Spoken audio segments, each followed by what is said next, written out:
Welcome back to the show. In a minute, we're going to be talking here live in the studio with Mary, Domonicque's mother. But right now, I want to remind you that this is the interactive portion of the show. So be sure to log on, get your questions ready, and send us a video iChat or video Skype to ITB-MAC5.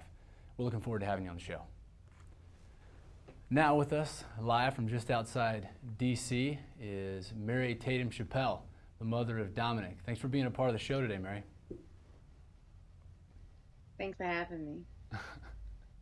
I guess to get right on into things, being Domonicque's mother, you've known him for probably longer and at more of a depth than anyone else. Can you talk about the person that he was before he deployed in your life? Yeah, my son was probably the kindest, most caring individual. He wasn't soft, but he was gentle and he was very compassionate, kind beyond fault, and part of me misses that. Now you say you miss that. When he returned from his tour, you hint at it in the real story, but what were some things you noticed about him? Well, when he returned, he's always been a very gregarious, talkative individual, sharing, caring, but I found that he appeared to be, I wouldn't say callous or cold, but no longer in touch with other people's pain, and that was frightening. That was frightening to me. And it's not that he wasn't in touch. It was just I came to understand that there's a self-protective measure that you have to take where you can no longer engage in that manner, and so you have to turn your feelings off in order to survive. And so he just came back still in that mode. As a mother and someone who loved Domonicque, how did you find yourself coping with that? Well, initially, I trying to connect is really difficult when there's that self-protective measure in place. So it's really hard to connect. And so I would try to talk to him or try to, understand. He didn't want to talk about his experiences. He wasn't interested in sharing. He didn't sleep. And so that was disturbing to me as a mother to, reach out and not get the feedback that you were accustomed to getting.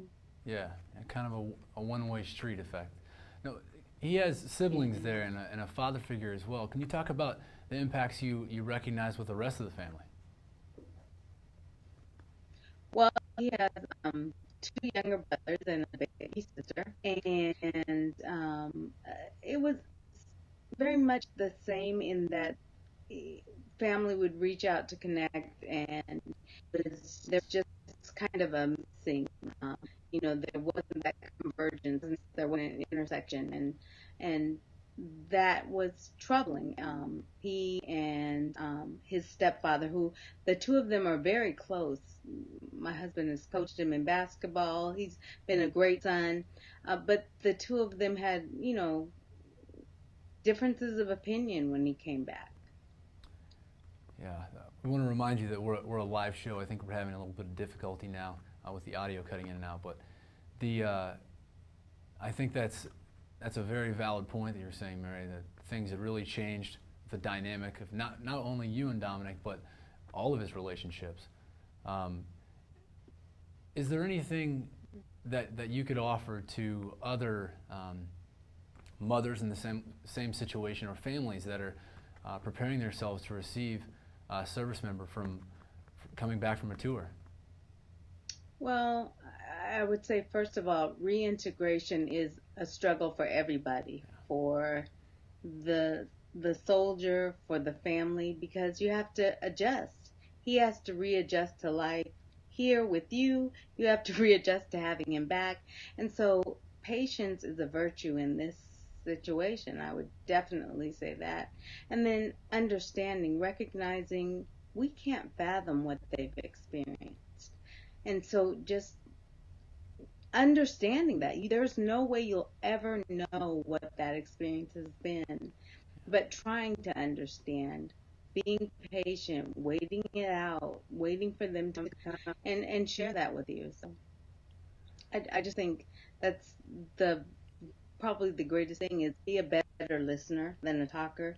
Yeah. Offering advice isn't the answer. Yeah. No, I think that's great. Patience is key, and open your ears. Well, Mary, thank you for your input on the show here today. Thank you for taking time out of your day, and I want to encourage you to continue to support your son in any way you can, and Thank you. continue to watch the show. Thanks. I Thanks, will. Mary.